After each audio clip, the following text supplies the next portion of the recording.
ଆସନ୍ତୁ ଶୁଣିବା ଶ୍ରୀମତୀ ଶକୁନ୍ତଳା ଦେବୀଙ୍କ ଗଳ୍ପ ବଉଳା। ରାତି ପାହେ ଭୋର ଯାଇ ଖରା ଆସେ। ସନାମା ଘର ପଛପଟ ପଦା ଉପରେ ବଉଳା ବେକରୁ ପଘା ଫିଟେଇ ଦେଇ କହେ, ସୁନାଟି ପରା, ଯା ବୁଲି ଚରି ଆସିବୁ, କାହା ବାଡ଼ିରେ ପଶିବୁ ନାହିଁ, ବୁଝିଲୁ ନା। ଏତକ କହି ବୁଢ଼ୀ ତାର ବେକଟିକୁ ଆଉଁସି ଦିଏ। ଲମ୍ବ ମୁହଁଟିକୁ ଉପରକୁ ଟିକେ ସାଉଁଳେଇ ଦେଇ କହେ, ଆହା ହା ସୁକୁମାରୀ, ତୋର ଟିକିଏ ହେଲେ ମନ ନାହିଁ ଯିବାକୁ, ନୁହେଁ ନା। ଗାଈ ମୌନ ହୁଏ। କେତେବେଳେ ବା ଅନୁଚ୍ଚ ସ୍ୱରରେ ଗୋଟେ ଶବ୍ଦ କରେ।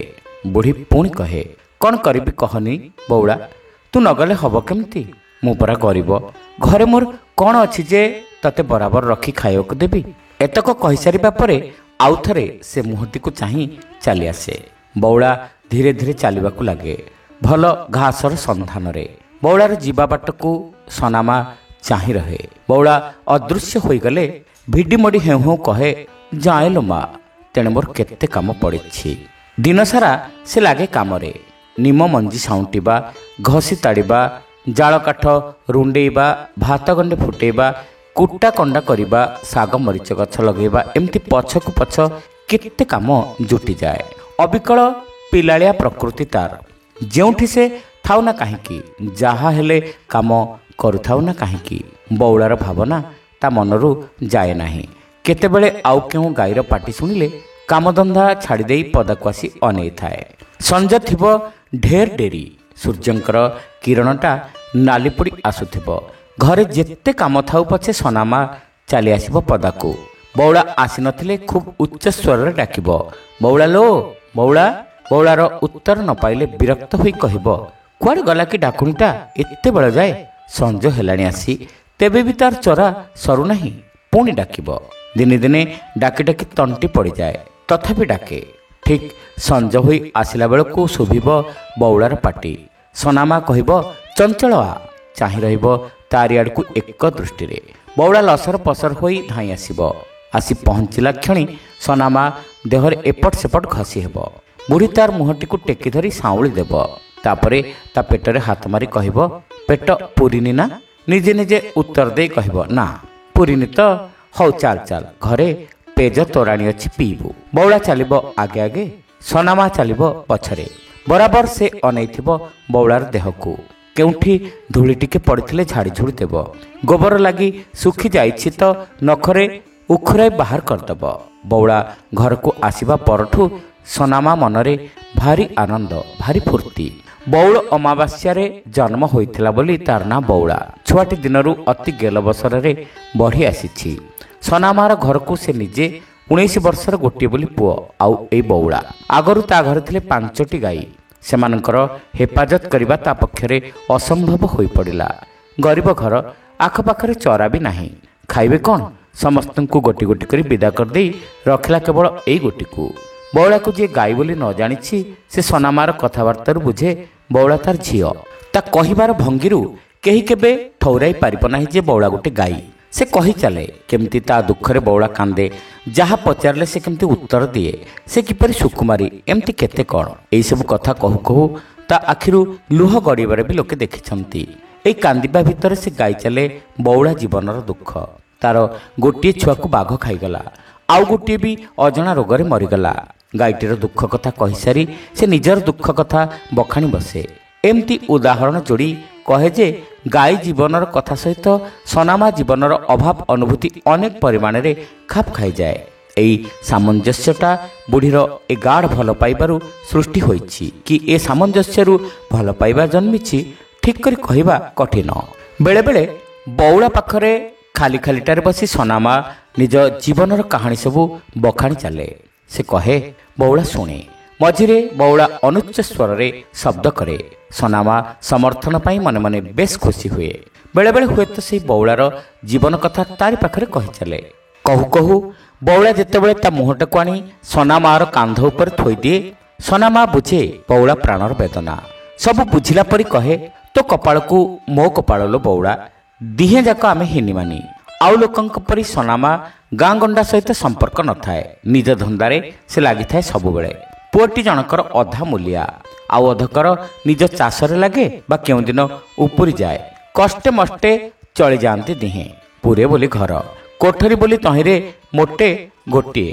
ସେଇ କୋଠରୀ ଭିତରେ ଶୁଏ ପୁଅଟି। ପିଣ୍ଡାର ଗୋଟିଏ କୋଣକୁ ଗାଈ ବନ୍ଧା ହୁଏ, ଆଉ ସେଇ ଗାଈ ପାଖକୁ ଶୁଏ ସନାମା ପିଣ୍ଡାର ଅନ୍ୟ ଗୋଟିଏ କୋଣରେ। ବାଛୁରୀ ରଖିବା ପାଇଁ ସାନ ହୋଇ କୋଠରୀ ଖଣ୍ଡିଏ। ସେଇ ପିଣ୍ଡାରେ ପୁଣି ହାଣ୍ଡିଶାଳ। ପଖାଳ ଶାଗ ଖାଇ ମା ପୁଅ ଦୁହେଁ ଦୁଃଖେ ସୁଖେ କାଳ କଟାଇ ଦିଅନ୍ତି। ଗାଁ ଗଣ୍ଡାଙ୍କୁ ନ ଯିବାର କାରଣ ବିଷୟରେ କେହି ପଚାରିଲେ ସନାମା କହେ, ହଁ ଆଉ ବଡ଼ ବୟସ ଆସୁଛି ଯେ ଯିବି ସାହି ବୁଲିବା ପାଇଁ। ତାର ସମସ୍ତ ସମ୍ପର୍କ ବଉଳା ସହିତ। ବଉଳା ଓ ସନାମା, ସନାମା ଓ ବଉଳା ଦୁହେଁ ଯେପରି ଦୁହିଁଙ୍କଠାରୁ ଏକବାର ଅଭିନ୍ନ। ଦିନ ପରେ ଦିନ ଚାଲିଯାଏ, ହେଲେ ସବୁଦିନ ସମାନ ଯାଏନି। ବଉଳାର ଲିପିଲା ପୋଛିଲା ଦେହ, ଝୁଲିଲା ଝୁଲିଲା ଚାଲି କେବେ କାହାର ଆଖିରେ ଗଲା ନାହିଁ। ଈର୍ଷାରେ ଜର୍ଜର ହୋଇ ଦିନରାତି ସେମାନେ ଭାବିବାକୁ ଲାଗିଲେ କିପରି ଏ ଗାଈ ଯିବ ସନାମା ଠାରୁ। ସେଥିପାଇଁ କେତେ ଉପାୟ, କେତେ ବିଚାର, କେତେ ମନ୍ତ୍ରଣା, କେତେ ସଭା ବସିଲା ତାର କଳନା ନାହିଁ। କାହିଁକି ଏ ଈର୍ଷା, କାହିଁକି ଏ ଅପକାର, କାହିଁକି ଏ ଚିନ୍ତା, କ'ଣ ପାଇଁ ଏସବୁ ମନ୍ତ୍ରଣା? ମଣିଷର ପ୍ରକୃତି ଏପରି ବୈଚିତ୍ର୍ୟ ଯେ ଖୋଜି ଖୋଜି ଏ ପ୍ରଶ୍ନର ଉତ୍ତର ମିଳେ ନାହିଁ। କେବଳ ବୈଚିତ୍ର୍ୟର ରହସ୍ୟରେ ବୁଡ଼ି ରହିବା ହିଁ ସାର ହୁଏ। ଯୋଗକୁ ପୁଣି ବଦଳିଲା ବଉଳାର ପ୍ରକୃତି।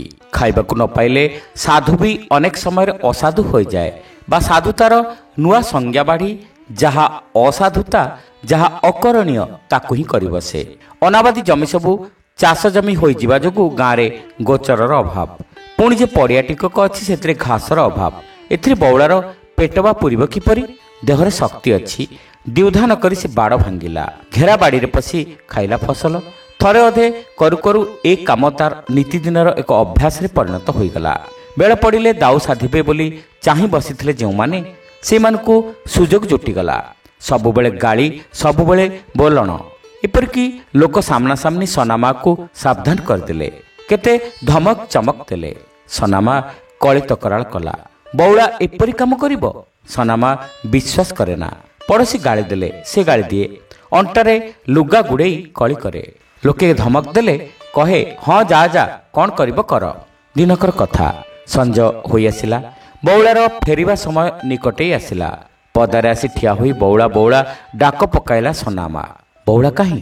ଅନାଇ ଅନାଇ ବୁଢ଼ୀ ଥକି ପଡ଼ିଲା। ତେବେ ବି ବଉଳା ଆସିଲା ନାହିଁ। ସମସ୍ତଙ୍କ ଗୋରୁ ଫେରିଲେ ରାସ୍ତାରେ ଧୂଳି ଉଡ଼ାଇ। ସେମାନଙ୍କ ମେଳରେ କାଳେ ବା ରହିଯାଇଥିବ, ଏଥିପାଇଁ ବୁଢ଼ୀ ଆହୁରି ଜୋରରେ ଡାକିବାକୁ ଲାଗିଲା। ହେଲେ ବଉଳା କି ଆଉ ଆସେ? ସଞ୍ଜ ହେଲା, ଅନ୍ଧାର ମାଡ଼ି ଆସିଲା। ସନାମା ଡାକି ଡାକି ଥକି ପଡ଼ିଲା ସିନା, ବଉଳା ଫେରିଲା ନାହିଁ। କେତେ ଲୋକଙ୍କୁ ପଚାରିଲା। ଯେଉଁମାନେ ନ ଜାଣନ୍ତି ସେମାନେ ତ ନାହିଁ କଲେ, ଆଉ ଯେଉଁମାନେ ଜାଣିଥିଲେ ସେମାନେ ବି କହିଲେ ଆମେ ତ ଦେଖିନାହୁଁ। କାନ୍ଦି କାନ୍ଦି ସନାମା ସେଇ ପଦାଟା ଉପରେ ସେମିତି ବସି ପଡ଼ିଲା। ବୋଉ ଏତେବେଳେ ଯାଏଁ କୁଆଡ଼େ ଗଲା କହି କହି ପୁଅ ଘର ଭିତରୁ ବାହାରି ଆସିଲା ଖୋଜି ଖୋଜି। ଶେଷରେ ମାଆକୁ ପଦାରେ ଦେଖିଲା। ଦଣ୍ଡକ ଭିତରେ ସବୁ ହାଲଚାଲ ବୁଝି ନେଇ କହିଲା, ବୋଉ ତୁ ଘରକୁ ଚାଲ, ମୁଁ ଯାଇ ଖୋଜି ଆଣିବି। ସେ କେଉଁଠି ଶୋଇଥିବ କି କାଞ୍ଜିଆ ହାଉଦାକୁ ଯାଇଥିବ। ତୁ ଏମିତି ବ୍ୟସ୍ତ ହେଉଛୁ କାହିଁକି? ସନାମା କହିଲା, ସେ କାହିଁକି କେଉଁଠି ଶୋଇବ ଯେ? କିଏ କାହିଁକି ତାକୁ ଖୁଆଡ଼ ଘରକୁ ନେବ? ଏମିତି ବାହୁନି ବାହୁନି ସେ କାନ୍ଦିବାକୁ ଲାଗିଲା ବେଳେ ସନା ଏଣେ ତେଣେ ଖୋଜି ଖୋଜି ଶେଷରେ ସନ୍ଧାନ ପାଇଲା ଯେ କାଞ୍ଜିଆ ହାଉଦାରେ ଅଛି ବଉଳା। ସେଇ କଥା ଆସି କହିଲା କ୍ଷଣି ବୁଢ଼ୀର ଛାତି ଆନନ୍ଦରେ କୁଣ୍ଢେ ମୋଟ ହୋଇଗଲା। ସନା ଗୋଟିରୁ ପଇସା ନେଇ ବଉଳାକୁ ମୁକୁଳେଇ ଆଣିଲା। ବଉଳା ପହଞ୍ଚିଲା କ୍ଷଣି ବୁଢ଼ୀ ଆନନ୍ଦରେ ଫାଟି ପଡ଼ିଲା। ବଉଳାର ବେକକୁ କୁଣ୍ଢାଇ ଧରି ମୁହଁଟାକୁ ନିଜ କାନ୍ଧ ଉପରେ ରଖିଦେଇ କାନ୍ଦି କାନ୍ଦି କହିଲା, ଆହା କିଏ ସେ ଏଡ଼େ ପରପଞ୍ଚରେ ତୋ ପରି ଜୀବନକୁ ନେଇ ସେ ଦେଲା ଖୁଆଡ଼ରେ। ଧର୍ମ କ'ଣ ଏହା ସହିବ? ଏହାପରେ ବହି ଚାଲିଲା ପାଟିରୁ ତାର ଅଜସ୍ର ଗାଳି। ଦିନକୁ ଦିନ କଥା ବଢ଼ିଲା। ଗୋଟାଏ ଲୋକ ବିରୁଦ୍ଧରେ ସହସ୍ର ଲୋକ। ସନାମା ଆଉ ସହିପାରିଲା ନାହିଁ। ଶେଷରେ ଠିକ୍ କଲା ଗାଈକୁ ବିକିଦେବ, ଗଞ୍ଜଣାରୁ ତ୍ରାହି ପାଇବ। ସନା ମନା କଲା, ମାତ୍ର ବୁଢ଼ୀର ଏକା ଜିଦ୍। ଗାଈର ମୁହଁ ଚାହିଁବି ନାହିଁ, ତାକୁ ବିକିବି ବିକିବି। ବୁଢ଼ୀ ନିଜେ ଗଲା ହାଟକୁ। ନିଜ ହାତରେ ଠନ୍ ଠନ୍ କରି 25 ଟଙ୍କା ଗଣି ନେଇ ନିଜ ହାତରେ ଦେଲା ଛୁତି। ଡକ ଯାଇଛି କହିଲା ସନାମା। ଗାଁବାଲା ଖୁସି ହେଲେ। ବଗୁଲିଆ ଟୋକାଏ ତାଳି ମାରିଲେ। କାହାରିକି କିଛି ନ କହି ସନାମା ଫେରିଲା ଘରକୁ। ଭାଙ୍ଗି ପଡ଼ିଲା ମନ, ଭାଙ୍ଗି ପଡ଼ିଲା ଦେହ, ଭାଙ୍ଗି ପଡ଼ିଲା ସବୁକିଛି। ତଥାପି ଜି ରହିଲା ସେ। ଗାଁବାଲା ଆଉ ସନାମାକୁ ଦେଖିଲେ ନାହିଁ କି ଦେଖିଲେ ନାହିଁ ବଉଳାକୁ। ମା ବୁଢ଼ୀକୁ ସାନ୍ତ୍ୱନା ଦେବା ସନା ପକ୍ଷରେ ଏକାନ୍ତ ଅସମ୍ଭବ ହୋଇପଡ଼ିଲା।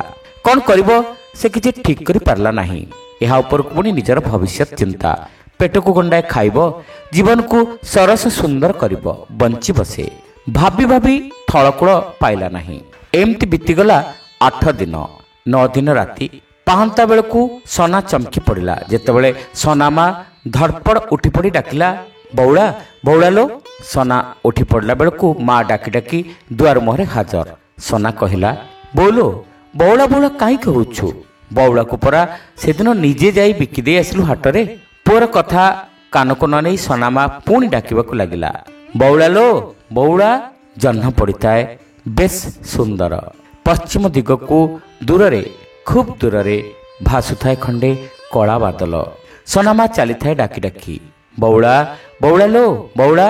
ମଣିଷର ଡାକ ଜହ୍ନର ଜ୍ୟୋତ୍ସ୍ନା ଭିତରେ ଯେପରି ଆଶ୍ରୟ ନ ପାଇ ମିଶି ମିଶିକା ସେଇ କଳା ବଉଦ ସଙ୍ଗରେ ଚାଲି ଯାଉଥାଏ।